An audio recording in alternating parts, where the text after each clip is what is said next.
इमाम जाफर सादिक, जिसको अल्लाह ने जन्नत बेचने का इख्तियार दिया। एक मर्तबा इमाम जाफर सादिक के पास उनका एक पड़ोसी आया और कहने लगा, हजरत मुझे घर बेचना है, मैं घर बेचना चाहता हूँ। फरमाया ठीक है, हमें बेच दो। हजरत कीमत? फरमाया कि यहाँ अगर तुम ये घर मुझे बेच दोगे तो इसके बदले में मैं तुम्हें जन्नत में घर दूंगा। ये मालिक जन्नत की औलाद के लहजे हैं, हम तुम्हें जन्नत में घर दे देंगे।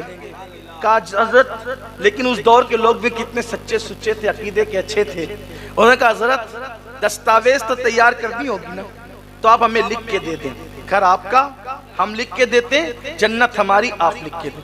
इमाम जाफर सादिक ने लिख दिया, हमने इससे घर लिया, उसके बदले में जन्नत दी। और हज के अय्याम आए, इमाम जाफर सादिक चले गए हज के लिए। कहाँ गए? हज के लिए। खुदा का करना, वो हज के लिए गए, इधर इसकी तबीयत खराब हो गई। जिसने जन्नत खरीदा था मकान देकर, उसने वसीयत की मेरा इंतकाल हो जाए तो ये चिट्ठी इमाम के हाथ की लिखी मेरे कफन में रख देना, इसलिए कि दस्तावेज है जन्नत की, साथ में ले जाना होगा दिखाने के लिए, तो फिर जन्नत मिलेगी उसी पर। अब हुआ इंतकाल, घर वालों ने रख दिया कफन में रख दिया। इमाम जाफर सादिक हज करके वापस आए। जब हज करके वापस आए तो उसके जो वारिस थे उनकी नीयत खराब हो गई, वो सब के सब चले आए इमाम के पास। कहने लगे, वाह साहब, आपने तो हमारा घर ले लिया, हमारे घर पे कब्जा कर लिया। इमाम ने फरमाया, हमने कब्जा नहीं किया, हमने खरीदा है उसूल के मुताबिक। कहा कितने में खरीदा? कहा पूछो। कहा उसका तो इंतकाल हो गया, हम उसके वारिस है। कहा देखो, हमने उसको जन्नत में महल दिया था और यहाँ का घर खरीदा था। तो कहा वो दस्तावेज लिख कर दी थी। कहा लो साहब, ये भी कोई सौदे होते हैं? जन्नत में महल दे दिया और यहाँ का घर ले लिया, आपने ले लिया हमारा घर। फरमाया इमाम जाफर सादिक ने, सौदा तुमसे नहीं किया था, सौदा जिससे किया था, अब जाकर उससे पूछो कि मैं सौदे में सच्चा हूं कि नहीं। कहा लो साहब, ये भी कोई बात हुई? वो तो मर के कब्र में चला गया, हम उससे क्या पूछने जाए? फरमाया जाओ तो सही, जाओ तो सही। अल्लाह अकबर का सीरत निगार लिखते, जब वो पहुंचे उसकी कब्र पर, तो जो चिट्ठी उन्होंने अपने हाथ से उसके कफन में रखी थी, वो चिट्ठी उस कब्र पर पड़ी हुई थी। एक तरफ इमाम जाफर सादिक की तहरीर थी और दूसरी तरफ उसकी तहरीर थी कि इमाम ने जो वादा किया था, उस वादे के मुताबिक मुझे जन्नत में महल मिल चुका है। ये इमाम जाफर सादिक है, अहले बैत के छठे इमाम। अब उनके पास कोई मसला पूछने आया, कहने लगा कि हजरत ये बताएं कि तलवार में जो चांदी की मूठ लगाई जाती है, वो जायज है कि नाजायज? क्या है, जायज है कि नाजायज? अब अगर मुझसे कोई पूछे कि चाइनीज खाना जायज है कि नाजायज, तो मैं कहूंगा जायज है। तो कहेंगे उसकी दलील क्या है? तो मैं कहूंगा कि वो जो फला खान साहब फिल्म दुनिया में काम करते ना, वो भी चाइनीज खाते हैं। कहा वाह जी वाह, बड़ी दलील लाई आपने, आप भी गैर मोतेबर हो गए गैर मोतेबर का हवाला देकर। सही, यही ना भाई, जायज बताना है तो उसका हवाला दो, दामन निचोड़ दे तो फरिश्ते वुजू करे, हैं? यही तो है, यही तो है। कहा कि भाई ये डिश खाना जायज है कि ना जायज? वो फला खान साहब का हवाला दिया नाचने वाले का, तो मैं गैर मोतेबर हो गया। लेकिन अगर मैंने ये कह दिया कि अल्लामा अख्तरजा खान साहब को मैंने करते देखा है, यहाँ भी खान साहब है ना, लेकिन ये कह दूं कि अल्लामा अख्तरजा खान साहब, जिन्हें हम और आप मोहब्बत प्यार से ताजुश शरिया कहते हैं, उनको करते देखा है, कहा नहीं, अब बात मुकम्मल है। क्यों? क्योंकि जिसके किरदार पर, जिसके ईमान पर, जिसके तकवा पर, जिसकी परहेजगारी पर एतमाद हो, वही जात हवाला बनती है। और जिसके तकवा पे, परहेजगारी पर एतमाद ही न हो, जो आदमी खुद डाउटफुल हो, वो क्या हवाला बनेगी? उसका हवाला देने वाला खुद जो गैर मोतेबर हो जाएगा। अब इमाम जाफर सादिक, तवज्जो कर रहे हैं आप, इमाम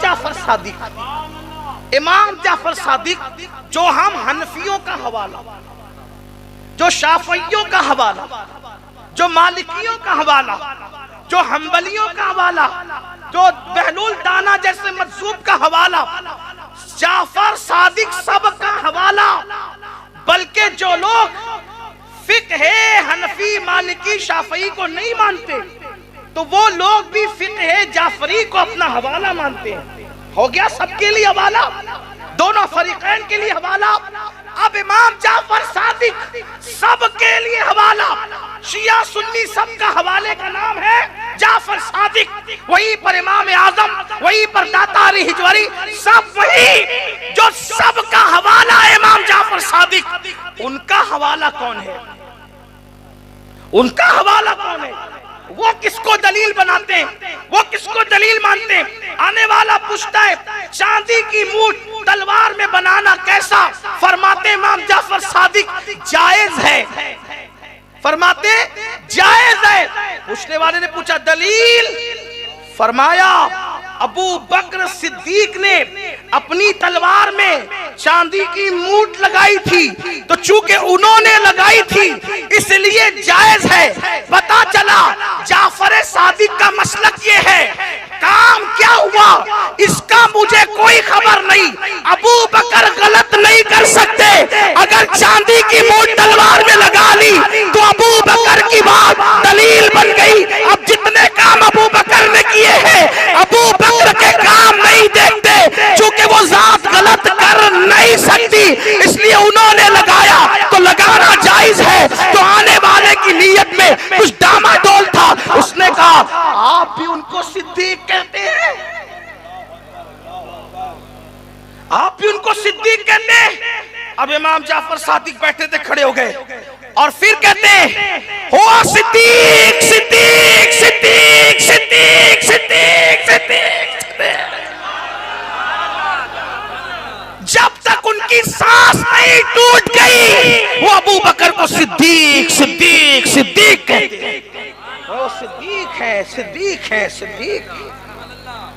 और मौलाए कायनात तो कहते हैं कि आसमानों से खुदा ने जो अबू बकर का नाम नाजिल किया है वो सिद्दीक ही है।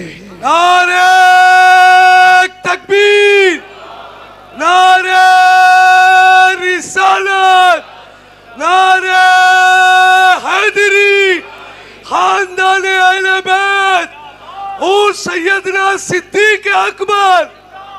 तो माल के बाद बारी आती है आल की। अब आल के मामले में सिद्दीक अकबर ने तरजीह किसको दी? कुर्बान।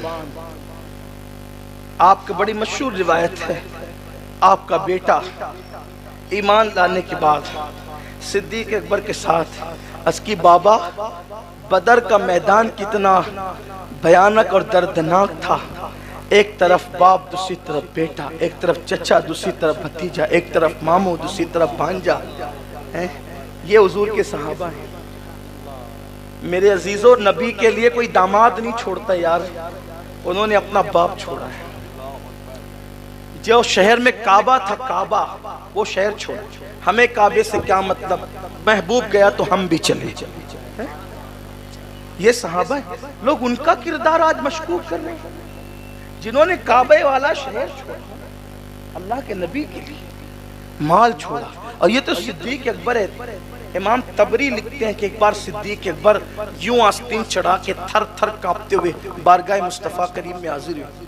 सरकार ने कहा ये तेरी हालत क्या है अबू बकर? अर्ज़ की हुज़ूर वो अबू कहाफा है ना, अबू कहाफा मेरा बाप, आज उसने आपके खिलाफ कोई जुमला कह दिया। अब उसको मैंने एक मुक्का मारा है, वो गिर के बेहोश पड़ा हुआ है। आया इसलिए हूँ, इजाजत दें उसको कत्ल कर दूं, या उसको कत्ल कर दूं, इसकी इजाजत दें, या फिर दुआ करें कि वो ईमान ले आकर वो भी आशिक रसूल बन जाए। रहमतुल लिल आलमीन के हाथ उठ गए, कहने लगे अल्लाह उसे ईमान की दौलत दे। फिर सिद्दीक अकबर का मुकद्दर ये हो गया कि उनके अब्बा भी सहाबी, अबू बकर सिद्दीक खुद भी सहाबी, उनके बेटे भी सहाबी, उनके पोते भी सहाबी।